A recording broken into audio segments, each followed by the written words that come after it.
Hello students, last lecture we studied 4.2 To Serve with Love, summary of the novel and theme of the novel and synopsis of the extract number 17. Today we are going to learn explanation of chapter number 17. It is part of rapid reading section. So let us start the explanation of extract number 17. The half-yearly report of the Students' Council and Assembly, entirely arranged and presented by the students themselves, is held on 15th November. म्हणजे बघा आपण theme 4.2 sir with love written by Edward Braithwaite ह्यांची novel बघितलेली आहे. त्या नॉवेलमध्ये summary बघितलेली आहे. त्यानंतर नॉवेलची थीमसुद्धा पाहिलेली आहे आणि synopsis of the extract number 17 आपण सारांश बघितलेला आहे. तर आज काय बघणार आहोत तर आपण एक्स्ट्रॅक्ट नंबर 17चा एक्सप्लेनेशन बघणार आहोत. त्यामध्ये काय आहे तर पहिल्याच पॅराग्राफमध्ये काय दिलेलं आहे, the half yearly report of the students council and assembly entirely arranged and presented by the student themself is held on 15th November. म्हणजे काय होतं तर कॉलेजमध्ये हाफ इयरली फंक्शन होता आणि हा हाफ इयरली फंक्शन 15 नोव्हेंबर ह्या दिवशी होता आणि तो कसा होता तर स्टुडंट काउन्सिलनेच अरेंज करायचा होता, असेंबल करायचा होता, प्रेझेंटेडसुद्धा कोणी करायचं होता तर स्टुडंटनंच करायचा होता.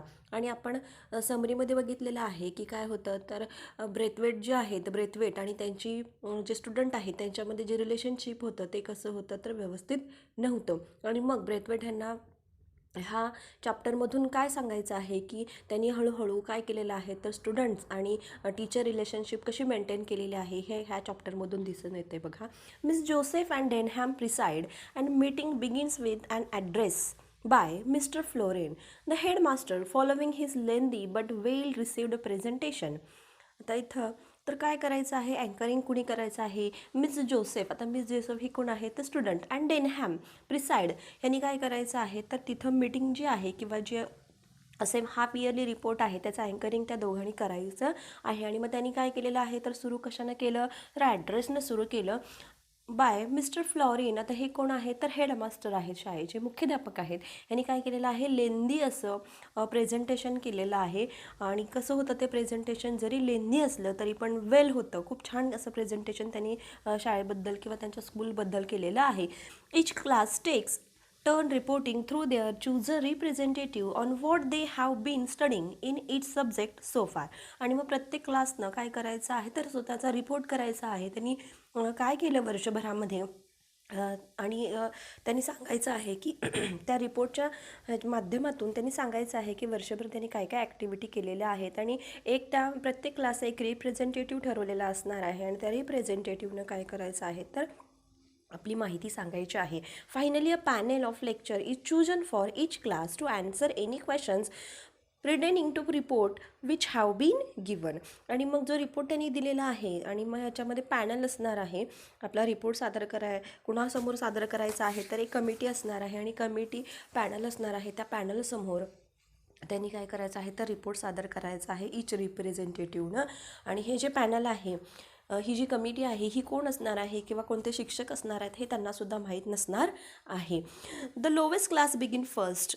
Mister Braithwaite's class begins the oldest goes last class. बघा, आणि काय आहे तर लोवेस्ट क्लास म्हणजे खालून वर सुरुवात होणार आहे. आणि मग जो लोवेस्ट क्लास आहे तो काय करणार आहे तर पहिल्यांदा आपलं रिप्रेझेंटेशन करणार आहे. आणि मग ब्रेथवेटचा क्लास कसा होता तर सिनियर होता, मोठा होता. त्यामुळे ब्रेथवेटचा क्लास कसा असणार आहे की उशिरा असणार आहे, ओल्डेस्ट आहे, त्यामुळे त्यांचं उशिरा प्रेझेंटेशन असणार आहे. Class after class was represented one of it obvious that which each succeed term there was a mark development in their ability to express themselves. आणि मग ही काय होती तर त्यांच्यासाठी खूप चांगली संधी होती. कशासाठी तर त्यांना वर्षभरामध्ये त्यांनी स्कूलमध्ये कोणत्या कोणत्या ॲक्टिव्हिटी केल्या, काय डेव्हलपमेंट झाली, टीचर स्टुडंट रिलेशनशिप कशी मेंटेन झाली, कशी परिस्थिती असताना, हालाकीची परिस्थिती असताना, त्या विद्यार्थ्यांना शिकायची इच्छा नसतानासुद्धा ब्रेथवेट ह्यांनी कशी त्यांच्यामध्ये चेंज घडवून आणले. आणि मग ब्रेथवेट ह्यांना ॲक्सेप्ट करून स्टुडंटनी कशी डेव्हलपमेंट केली हे त्यांना दाखवण्याची ही आज खूप मोठी अशी काय होती तर संधी होती. The narrator initial had very difficult time. The students who were disrespectful म्हणजे पहिल्यांदाच आपण समरीमध्ये थीममध्ये बघितलेलं आहे की ते जे स्टुडंट होते ब्रेथवेट यांचे ते कसे होते तर अगदी डिसरिस्पेक्टफुल होते. त्यांना शिकण्याची कोणतीही इच्छा नव्हती आणि त्यांना रिस्पेक्ट असा शिक्षकांच्याबद्दल नव्हता. आणि म्हणजे हे रिस्पेक्ट नसणारे स्टुडंट आज कसे प्रेझेंट करतायत, कसं हँडल करतायत हे बघणं फार महत्त्वाचं होतं. He is now anxious to see how far his teaching has been effective. आणि मग त्यांना आज ब्रेथवेट ह्यांना ठरवायचं होतं की त्यांना आज कळालं असतं की कसे काय माझे जे स्टुडंट आहेत ते कसे डेव्हलप झालेले आहेत आणि त्यांचं माझं टीचिंग हे त्यांच्यापर्यंत कसं पोचलेलं आहे, कसं इफेक्टिव्ह झालेलं आहे. जेणेकरून टीचिंग इफेक्टिव्ह झालं असेल तरच त्यांना काय करता येणार आहे तर चांगलं प्रेझेंट करता येणार आहे. Denham called out the names of the representative. हा जे आता जे हे डेनहॅम हा जो स्टुडंट आहे तो काय करतो तर रिप्रेझेंटेटिव्ह यांची नावं घेतो आहे. बघा काय काय रिप्रेझेंट करणार आहे, ती सगळे स्टुडंट आहेत आणि ते काय करणार आहेत तर प्रत्येक सब्जेक्टवर बोलणार आहेत. पॉटर आहेत ते अरिथमॅटिकवर, Sapiano nature studied, Miss Pegg and Jackson जॉग्रफीवर बोलणार आहेत, मिस डेअर अँड फर्नॅन फिजिओलॉजीवर बोलणार आहेत, मिस डॉड हिस्ट्रीवर, Denham PT and games, Miss Joseph domestic science. आता हे काय आहेत तर स्टुडंटची नेम आहेत आणि त्यांच्यासमोर काय दिलेलं आहे तर ते ज्या सब्जेक्टवर बोलणार आहेत त्या सब्जेक्टवर रिपोर्ट सादर करणार आहेत त्या सब्जेक्टची नावं दिलेली आहेत. Potter spoke in the field of maths focusing on the weight and measure. आता जे पॉटर जो आहे त्यानं काय केलं तर कशावर बोलला तर मॅथ्सवर बोललेला आहे आणि खूप छान असं त्यांना प्रेझेंटेशन केलेलं आहे मॅथ्सचं. Miss Pegg and Jackson spoke on जॉग्रफीचे वेगवेगळे त्यांनी मेथड्स मांडलेल्या आहेत. And Miss Dare and Fernman discussed the subject of physiology with Fernand stealing the show made human skeleton and stressing the class conclusion that basically all people are the same. आणि हा जो फरमॅन आहे त्यानं काय केलेला आहे तर एक मानवी हाडाचा सांगाडा वापरून एक प्रोजेक्ट करून त्यानं काय सांगितलेलं आहे तर जी माणसं आहेत पीपल आर द सेम, जे व्यक्ती आहेत समाजामध्ये राहणारे ते काय आहेत तर सगळे सारखे असणार आहेत, सारखेच आहेत. Miss Dodd reported on history, तिनं कशावर रिपोर्ट केला तर हिस्ट्रीवर. Miss Joseph on domestic science. Denham created a stir by speaking on the subject P T and games. आणि मग हा जो डेनहॅम आहे ह्यानं काय केलेलं आहे तर पी टी आणि गेम्स ह्या सब्जेक्टवर तो खूप असं ढवळून असं म्हणजे खूप असं खोलवर जाऊन तो बोललेला आहे.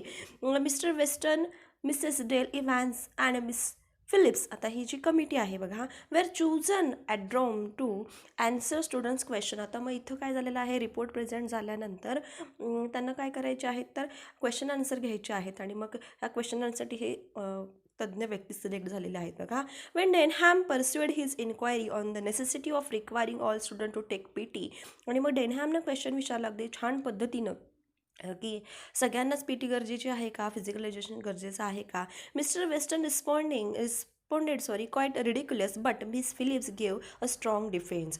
आणि मग काय केलेलं आहे तर वेस्टर्न जे होते त्यांनी काय केलेलं आहे की चांगला असं हास्यास्पद रिप्लाय दिला, पण मिस फिलिप ज्या होत्या त्यांनी अगदी स्ट्रॉंग असं डिफेन्स केलेलं आहे, खूप छान असं उत्तर दिलेलं आहे बघा. The narrator was immensely satisfied with the progress of the students of हिच क्लास. आणि मग इथं काय झालेलं आहे तर एंडिंगला ह्या ज्यावेळेला चॅप्टर आपल्याला संपतोय त्यावेळेला आपल्याला दिसून येते की हा जो सगळा प्रोग्राम आहे जो स्टुडंटनीच अरेंज केलेला होता किंवा स्टुडंटनीच सगळं त्याची मीटिंग अरेंज केलेली होती ती सगळं अगदी छान पद्धतीनं सिस्टमॅटिक पद्धतीनं काय केलेलं आहे त्यांनी तर सादरीकरण केलेलं आहे. आणि मग ते सादरीकरण बघून ब्रेथवेट यांना खूप आनंद झालेला आहे, ते खूप समाधानी झालेले आहेत की जेणेकरून ही जी स्टुडंट होती ही स्टुडंट काय अशी होती तर डिसरिस्पेक्टफुल होती, पण शेवटी ती कशी झालेली आहे तर खूप छान झालेली आहेत. त्यांनी स्वतःमध्ये बदल घडवून आणलेला आहे आणि तो बदल त्यांच्या प्रेझेंटेशनमध्ये दिसलेला आहे. आणि ह्यामुळं त्यांना काय झालेलं आहे तर खूप समाधान मिळालेलं आहे आणि खऱ्या अर्थानं ह्या नॉवेलचं सार्थक झालेलं आहे की त्यांना जी थीम सांगायची आहे की स्टुडंट टीचर रिलेशनशिप जे आहे ते कसं मेंटेन करावं त्यांनी ब्रेथवेट यांनी स्वतःमध्ये चेंज केला आणि स्वतःमध्ये चेंज करून स्वतः वेगवेगळ्या ॲक्टिव्हिटीज राबवून वेगवेगळे इम्प्लिमेंटेशन करून त्या स्टुडंटमध्ये चेंज अशा जे टाकाऊ स्टुडंट होते, म्हणजे टाकाऊ हा सगळं चुकीचाच असेल पण तरीही बऱ्याच जणांनी त्यांना ते शिकणारच नाहीत अशा गृहीतके मांडलेली होती, पण ते स्टुडंटसुद्धा कसे झालेले आहेत तर खूप चांगल्या पद्धतीनं शिकलेले आहेत. हे आपल्याला काय दिसतं तर चॅप्टर नंबर 17मध्ये दिसून येते. हा रॅपिड रीडिंग सेक्शनचा भाग आहे, तो रीड करायचा आहे बघा. ठीक आहे. I hope you understand the lesson. Thank you.